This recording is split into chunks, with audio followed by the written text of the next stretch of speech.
Thank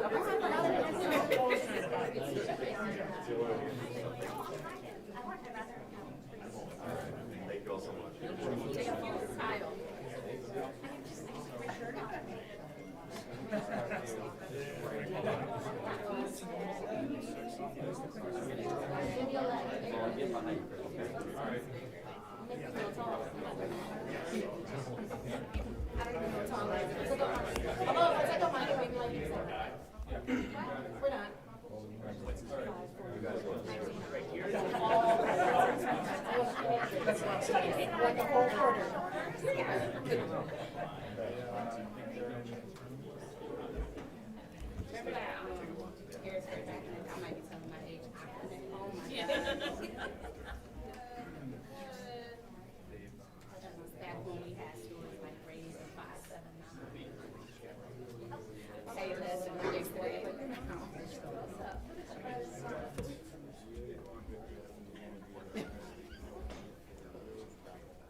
You're there, are you? That's right. Yep.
You're eating great. So I took a picture of me. I took the same. It's okay. That's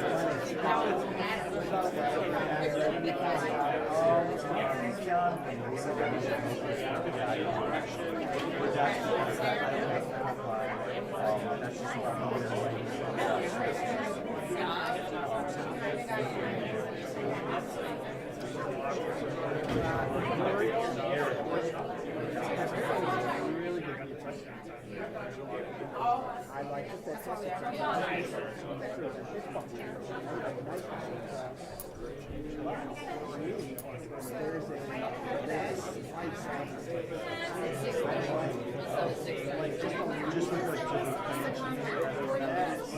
There's a little spicy. So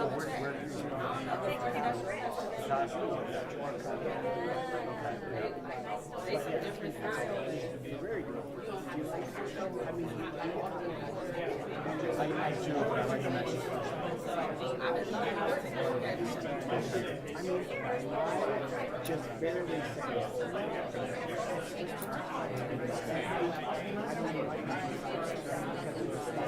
okay. So I think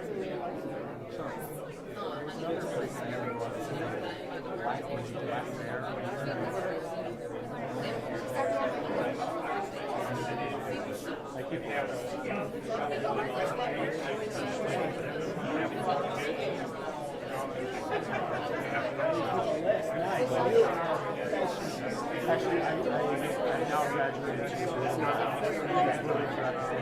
I'm like, where am I at? I'm like, okay, well, I got this. This is the list of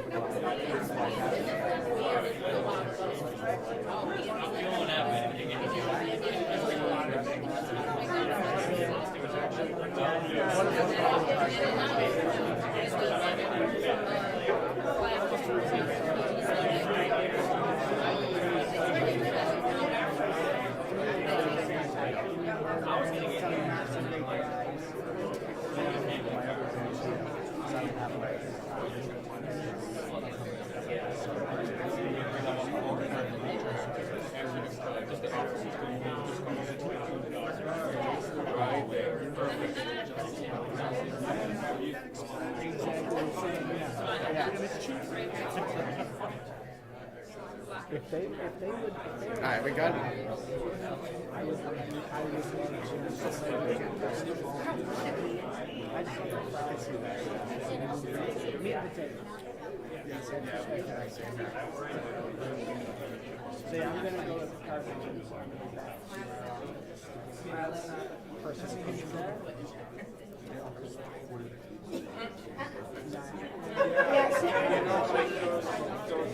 and they're great prices. We used to be 2 months ago, 6, 7. Now it's 7. That's a pretty good price. That's a good price. Oh, where's your doctor?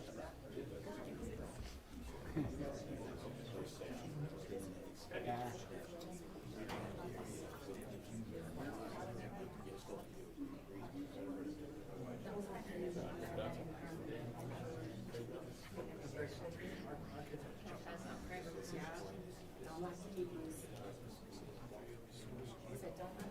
I learned that in the Army. Don't like your knees. You won't pass out. They don't teach us this in military. Military Jason.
Anybody got a cookie? I don't even eat cookies.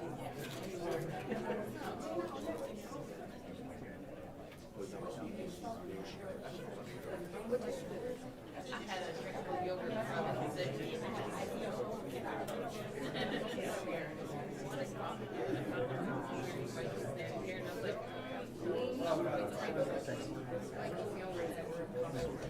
I was really, I was found by like a boy,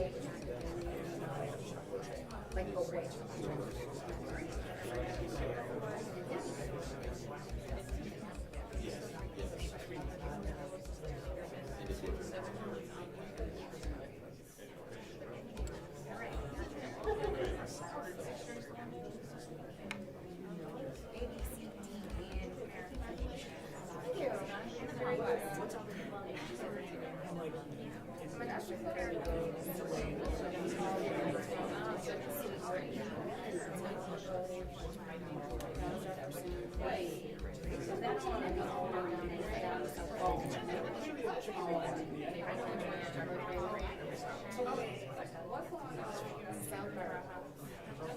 Or not in Jefferson, but it's not there. So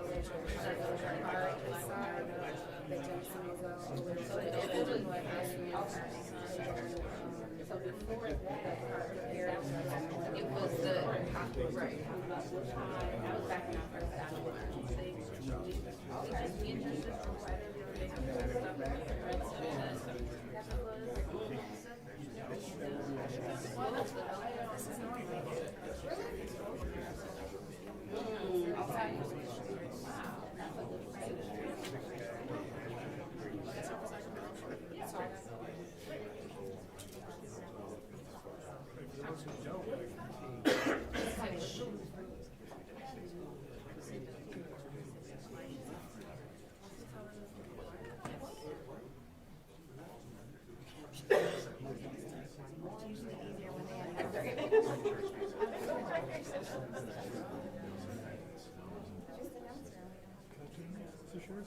Mm-hmm. Yeah. Do whatever you want with it.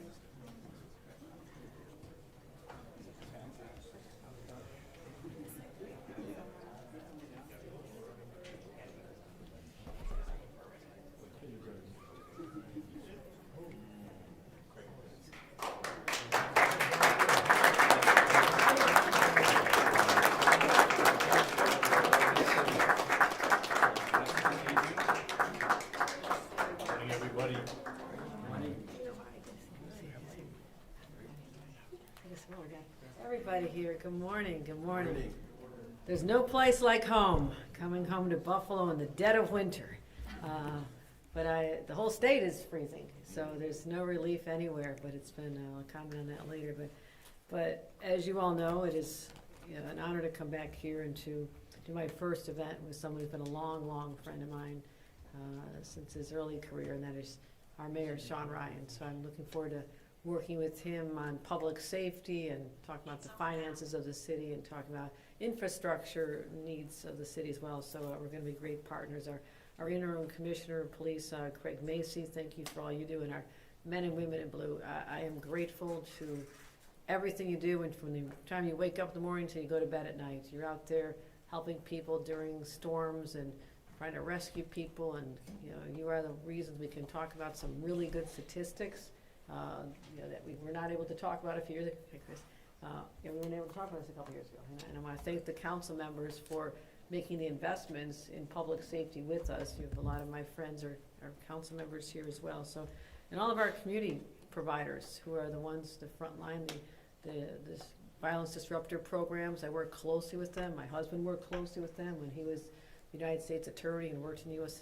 Attorney's Office for 30 years. So this is really important to me to be able to come here and say how extraordinary the numbers you're about to hear are. I mean, it's just, no one could have predicted the rapid decline in crimes all across the state, but very especially here in Buffalo. So it's well known that keeping people safe always has been, always will be my very, very top priority. And I'm standing with the dedicated public servants and community leaders and the men and women of the police department who have done so much. And also, as I mentioned, the outreach workers who sometimes use their own life experience to talk to young people and say, you don't want to go on this path. And those are the best trusted messengers we can find. So I want to thank all of them for what they do and putting their energy into showing young people there is a better path forward. But I like to check in with the police on the ground. We're here at City Hall today, but when I came back last January on another cold day, I went to the C District and I saw the the new equipment, the hotspot policing and the drones and all the other equipment we were able to help with from the state. And I stopped again at headquarters to talk about our efforts to drive down crime at a time when retail theft was high, but also car theft. Buffalo and our upstate communities had some of the highest numbers of car thefts in the nation.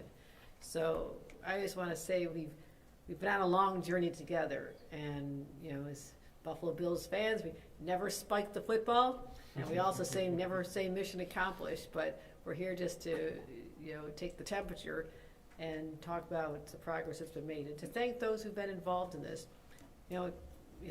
Mayor Ryan and I were talking about just a few years ago when I first came into office as governor. Everywhere was facing a real crisis of crime and violence, and the numbers were heading up exponentially in a very frightening way. It was sort of coming out of the pandemic, and I'm not sure what happened. Sociologists will have to figure out what happened to society during the pandemic, but it just seemed like the wheels came off. I mean, there were so many more crimes being committed. I feel like people felt no restraints on civil order, and as a result, people were afraid to leave their homes, afraid to go out into their communities. And shootings in Buffalo had nearly doubled from the previous 2 years in that time after the pandemic. And these are my neighbors. This is something that was personal to me, to figure out a way to help not just here in Buffalo, but all across the state. So we got to work. We enacted the toughest gun laws in the nation, especially after the racist shooting at Tops, which I've referenced many times. As we had very tough gun laws, but we found some gaps. We found that we could do more on the red flag laws, and we also need to go back and have some common sense legal reforms. Our job was to keep repeat offenders off the streets and not make it harder for judges to prevent that from happening. And we also just passed some major change to our discovery laws last spring that are going to stop people from walking on just mere technicalities. And so all these these changes in laws, but also a $3 billion investment from the state of New York. I mean, that is extraordinary. But I come out of local government. I've hired a lot of police chiefs in Hamburg and police officers and interviewed them and knew how hard they worked every single day. And I know it's hard because you're trying to manage your budgets. You've got limited resources. You want the best technology you could possibly have and the best people, but you never had a partner in Albany. And I knew that from my local days. And I wanted to change that whole dynamic and to say, no, you do. I understand how important your job is to keep people safe, and I'm going to be your best ally. So over $3 billion, and wanted to make sure that Western New York got its fair share. So we did $6.2 million for Erie County through our gun-involved violence program, which is really an extraordinary program that you can just see the results every single day. Buffalo PD received directly even $2.1 million. And what's that for? It is for personnel, for overtime, for equipment, and enhanced training. $14 million for Erie County to upgrade their crime-fighting technology. And also the Buffalo Police Department used $6.8 million to buy license plate readers, a 3D printer, a scanner, public cameras, and other state-of-the-art tools. And we also invested nearly $3 million into our Buffalo Snug program. And again, this staff, they're able to be out there mediating disputes even before shots are fired. So it's all about crime prevention, which is making a profound difference, and to connect young people to training and therapy and to jobs. Another $2 million for 17 community organizations through Project Rise that supports people out there for programs and opportunities that change people's lives. So Buffalonians are much safer, much, much safer than they had been just a few years ago. When we compare 2025 with 2021, when I first took office, shootings with injury in Buffalo are down 67%. Violent crime is down 20%. Murders are down 55%. And in 2025, they hit a 10-year low. We're still gathering the numbers from last year, but right now we're even looking at car thefts. Car thefts are already down 33%. Again, we are in a crisis situation. People, and these are a lot of times just Hyundais and some of those less expensive vehicles. Someone might have a 10-year-old Hyundai that was stolen. They're not getting to their job as a nurse at the local hospital. They're not getting to school. They're not getting to the grocery store. So it really had an effect on people's lives, this these brazen gangs that were stealing cars all over upstate New York. So this is real progress. And as I think about those numbers, I just want to give a round of applause to everybody here and thank them for all you've done.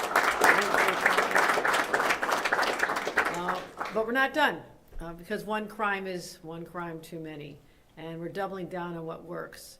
And that includes $350 million more to combat gun violence. And even with the shootings at record lows, I'm still investing more to make sure those numbers stay low. I don't want to take our foot off the gas and then see an upward trend in crimes, and that we're not going there. We're not going to let that happen.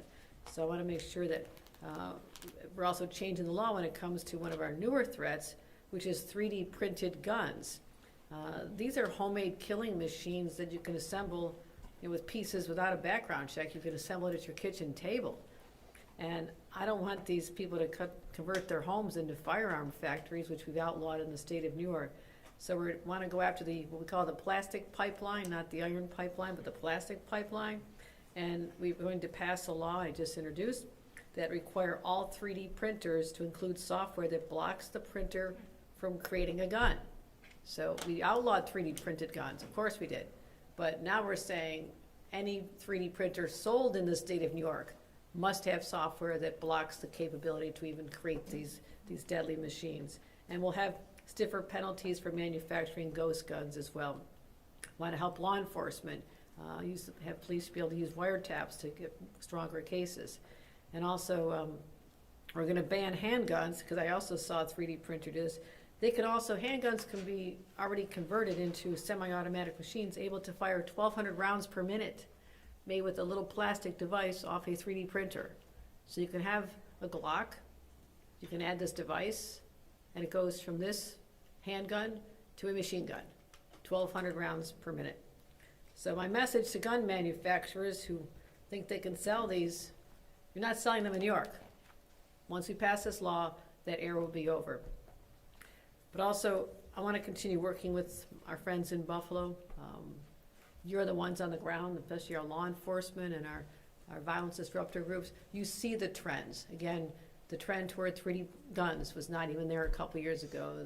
The high spike we had in car thefts was not there. You see first what the trends are, what the emerging trends are, because it's like playing whack-a-mole. The criminals are very clever. So we stop them from doing this over here, they're going to do something else over here. So I want to keep the line of communication strong.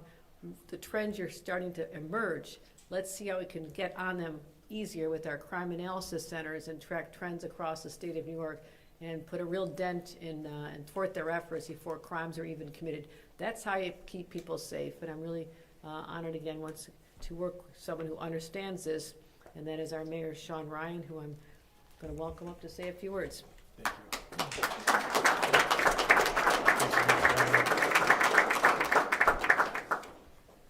Well, it's such a privilege today to host Governor Hochul in my official capacity. It's an honor for me. I've worked with Governor Hochul for over 20 years, and county government, and state government, and as she became the chief executive of New York State when I was still in the Senate. So we work closely. Western New Yorkers, we often share a real commonality of how to approach things. It's often a very pragmatic approach. It's not a complicated approach. We want less guns on the street. Well, you pass laws saying you can't sell these guns in New York State. It's a straight line, and the money that the governor has put together through the GIVE program, the gun-involved violence elimination program, that's a straight line. You're funding police departments, but it's not just police departments, right? So it's the 360 view of crime for prevention. It's people with the SNUG program, violence interrupters, Project RISE. All those folks working together under the leadership of the Buffalo Police Department, our Commissioner Macy, but also behind us all, these are the community police officers in the city of Buffalo. They're the ones who know what's going on in the street. They have time to talk to people in the community, and every one of the Common Council members, we're all in the same program. We're so happy with the state's grants that help us reduce our shootings.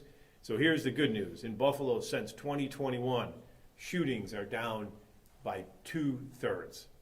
Gun deaths are down by 2/3. This year compared to last year, it's only January data. But in January, we had 11 shootings. This January, we have 3. So all the factors are going the right way. But as the governor said, it doesn't stop when we get the good numbers. In order to keep those numbers where we want them, we have to keep this effort going. And the legislative package that is introduced by the governor this year to further make sure that illegal guns aren't making their ways, to the street. But the GIVE program, it allows us in the Buffalo Police Department to do targeted enforcement, working with violence interrupters and community partners. And at the same time, the governor is pushing laws to make it so it's harder to put illegal guns on the street. So thank you very much, Governor Hochul, for all you've done to help drive the crime rate down here in the city of Buffalo.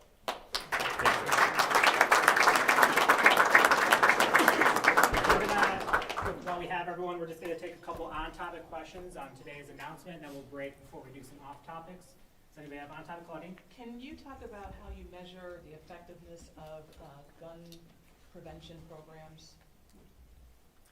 I think the first way you measure them is the numbers we're talking about today. I mean, these are extraordinary numbers.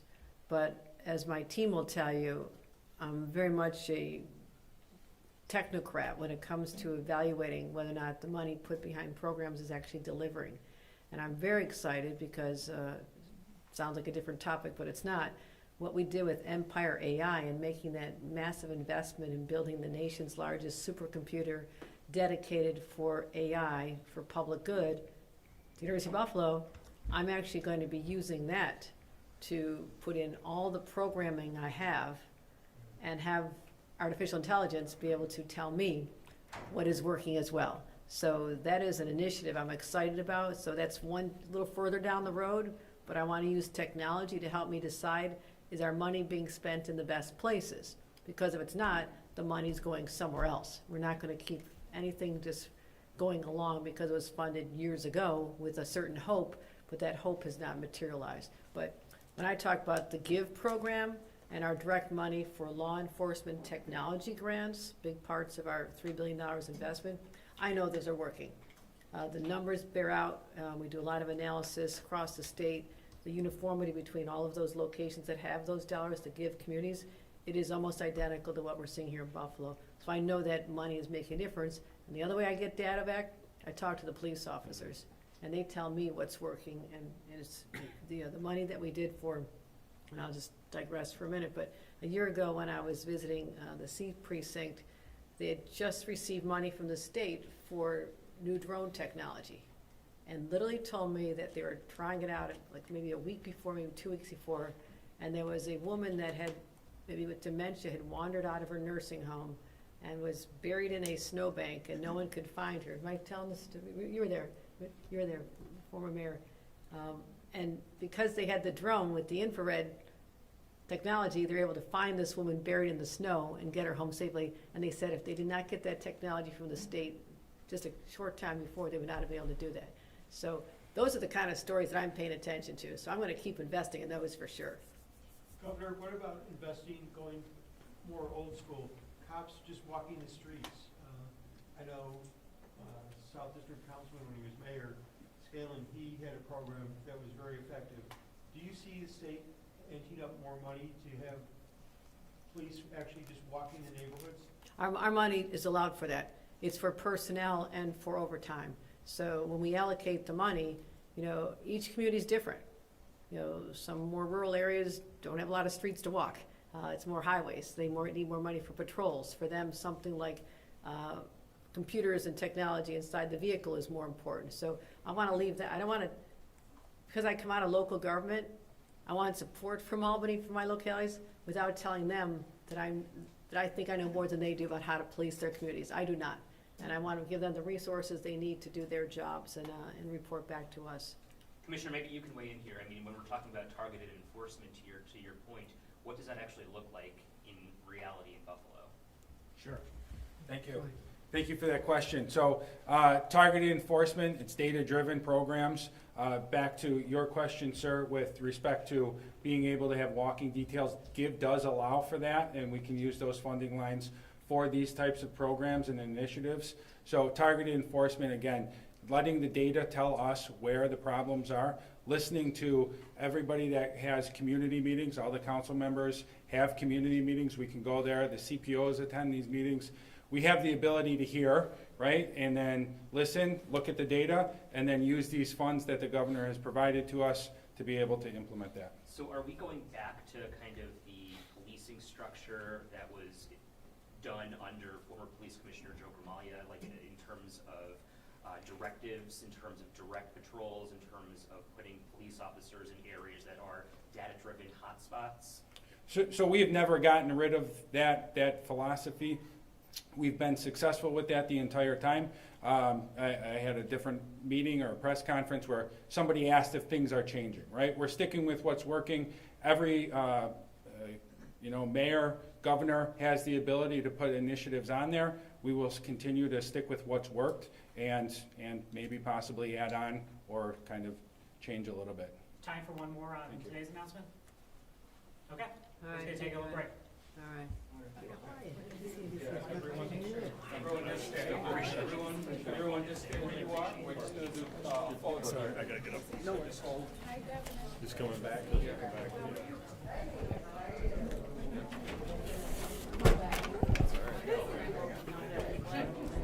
Okay.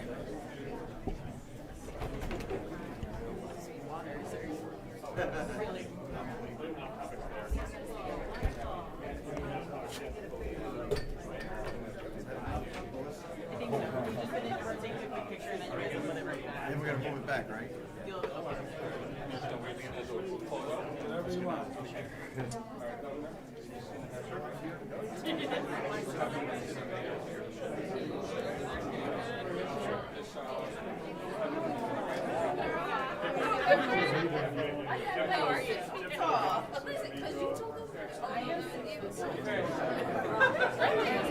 Everyone, look, we're going this way. Slide over that way, slide over. Okay, everyone look at Darren here. Right up at the camera, there you are. Okay, we're gonna go all right here. Right here, everybody. 3, 2, 1. Okay, Mayor, Governor, Officer, State, everyone else, please step out. Thank you. Governor, what a good Yes, okay. Violence disruptors group, just stay right there. We're just gonna do one with the officers. Mayor, Deputy Mayor.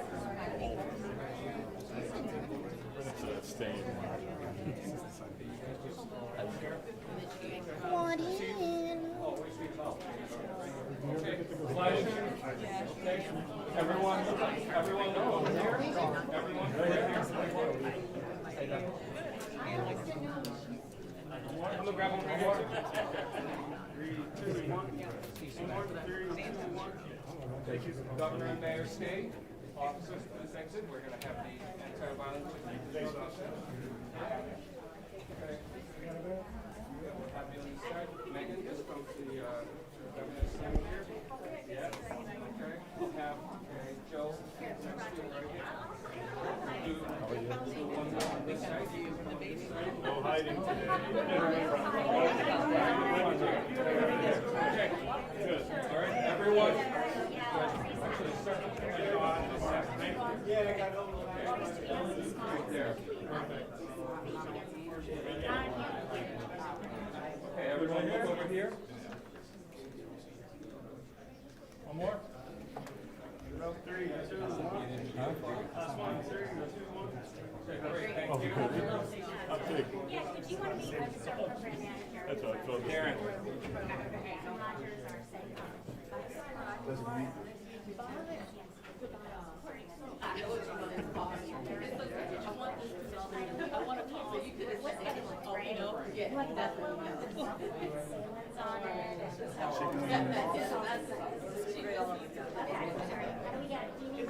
If you get that to me, I'll make it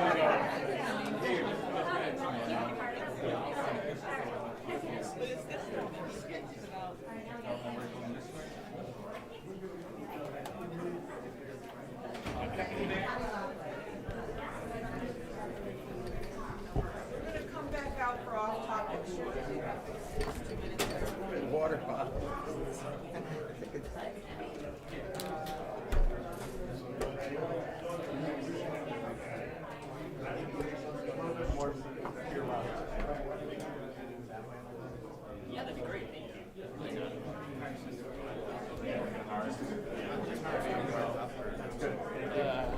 take it down. That New York flag spun around there.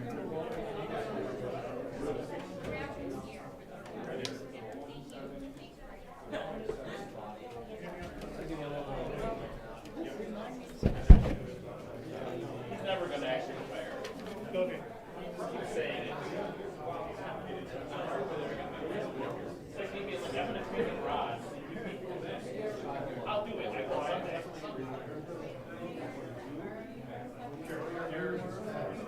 Yeah.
Everyone, please.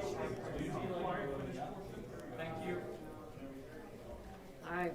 All right, Governor says time for a couple of quick Just a questions. couple. And we'll start with you. Thank you.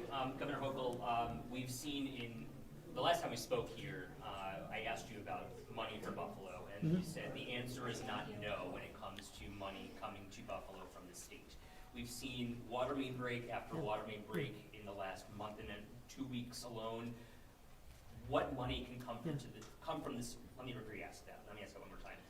What money can come from the state immediately to help solve the issue that we're facing here in Buffalo in underinvestment in infrastructure? No, this is a huge problem. I mean, we have very old infrastructure. I knew this from my town. It was always a struggle to get the water and sewer lines replaced. It's a big burden for the local taxpayers. And knowing that, we just literally allocated $29 million to the Buffalo Sewer Authority just a month ago to help them build out their sewer infrastructure.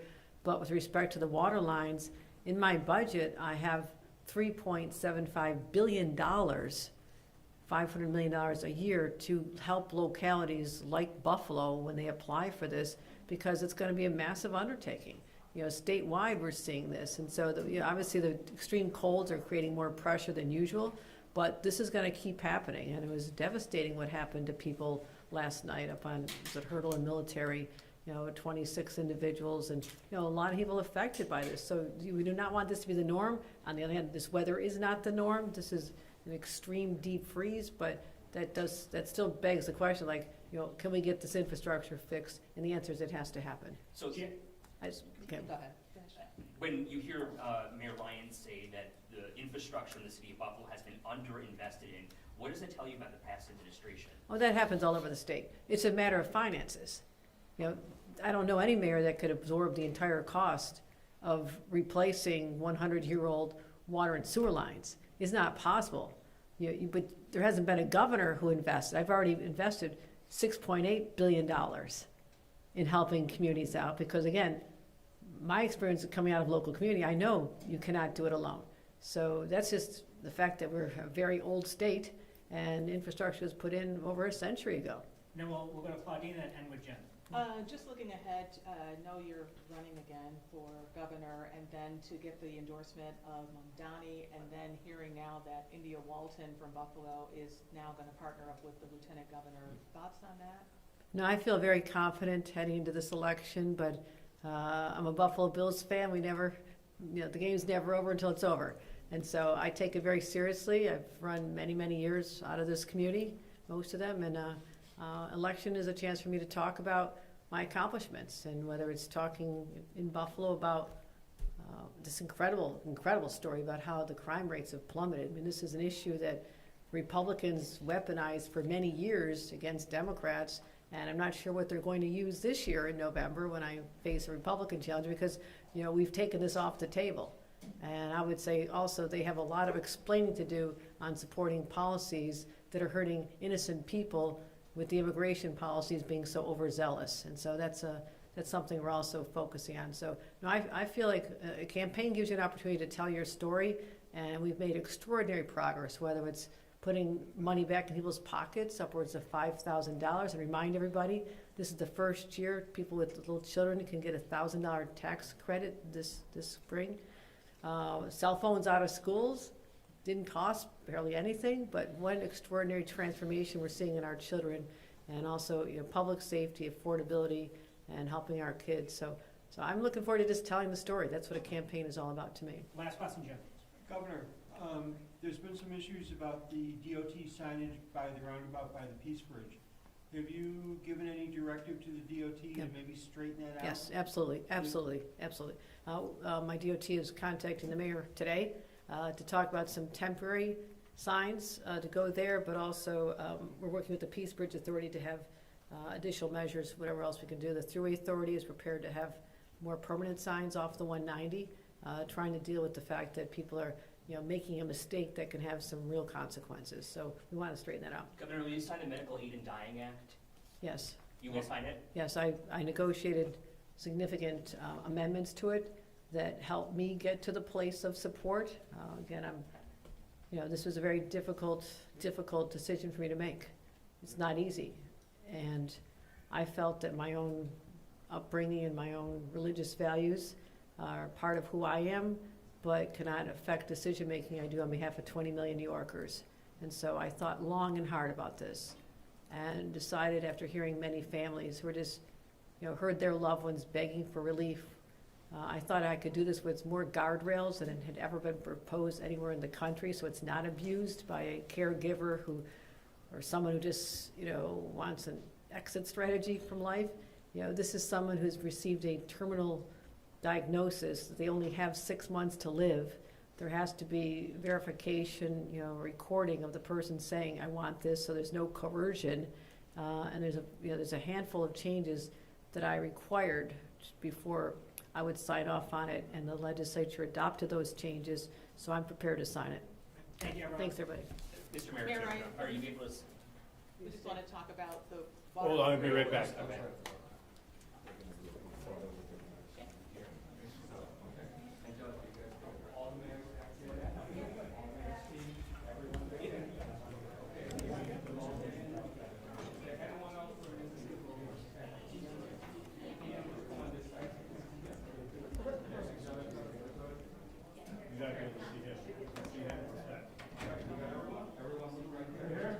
Right here at the camera.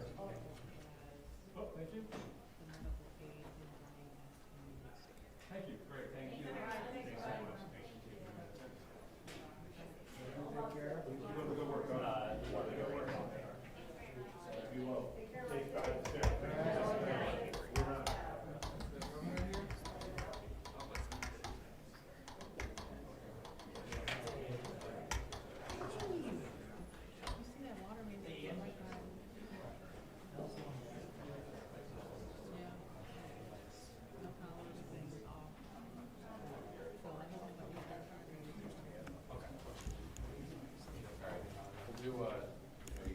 water main breaks, so Yeah. we'll get an update on that.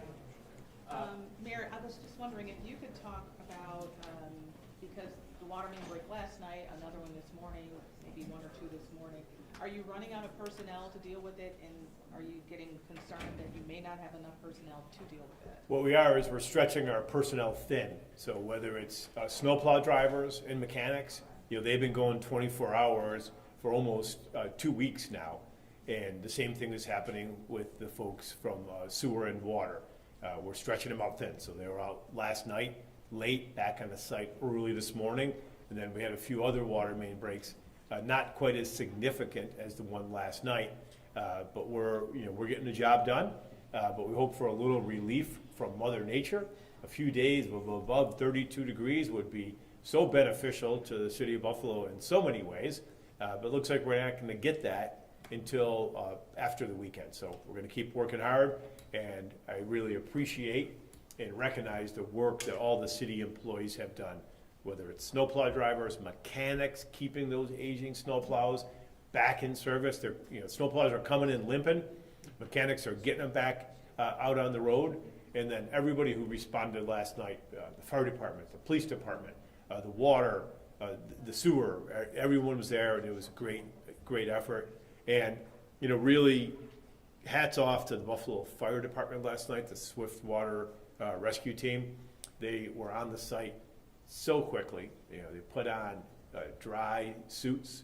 They had inflatable boats, and, between an area on Hurdle and Military, they were pulling people out of cars and buses, and not one person suffered an injury. Nobody had hypothermia, and no firefighter was injured. So we're really happy with how that turned out last night. Do you have any idea what the cost was just to repair Hurdle and Military? No, we don't know for a while. Our independent contractors were on a site already today. They dug down. They found the main.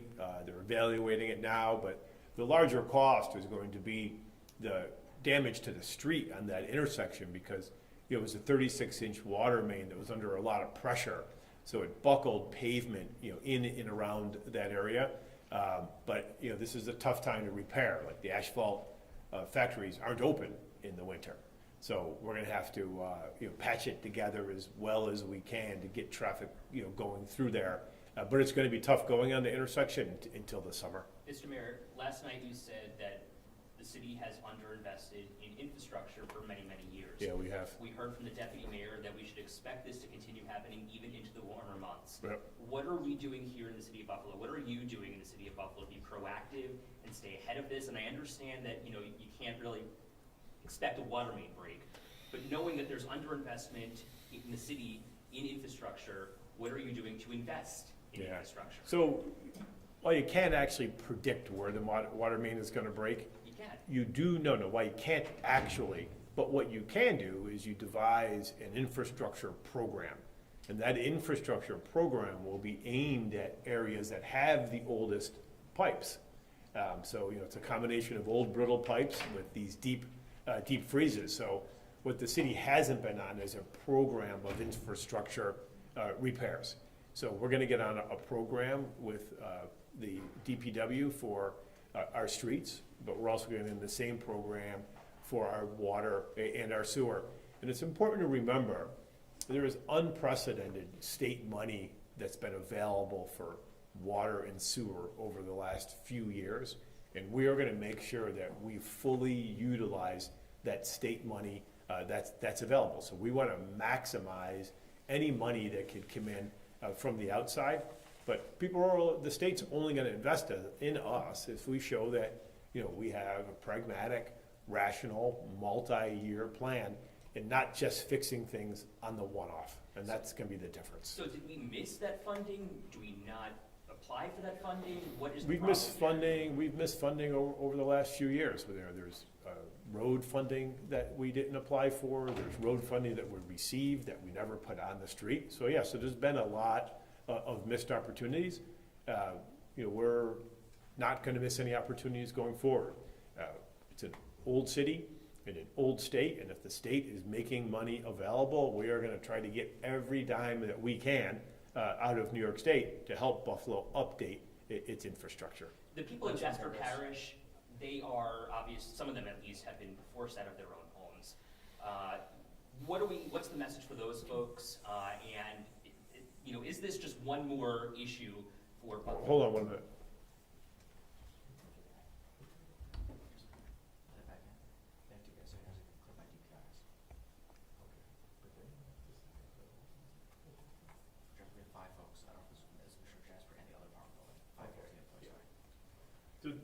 Just to be clear, there was very little displacement last night because, you know, the water main that broke was a feeder main.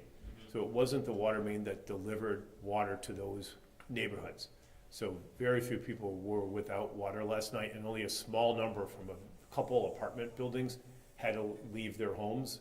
And we hope to get them all back in today. But I'm talking small number, I'm talking, you know, less than a handful. Can we talk about, I mean, you mentioned this weekend it's gonna be bitter cold. Are you worried about more water main breaks? I mean. Sure, yeah, I mean, look, you know, this is, anytime you've got, you know, below 15 degrees for day after day after day that we had, this is when this starts happening. So, you know, last night we had our hands full, and this morning a few more water main breaks. So, you know, this is gonna continue to happen until mid next week, and hopefully during that time period, you know, that we come above freezing. But then the secondary problem is going to start in spring. So now we're going to have the soil sort of like a permafrost, very deep freeze in the soil. But then when springtime comes and we start getting to 40s and we get a quick thaw, that's when we get a separate round of breaks. Because what happens is, you know, the soil moves around the pipes, and it moves the pipes.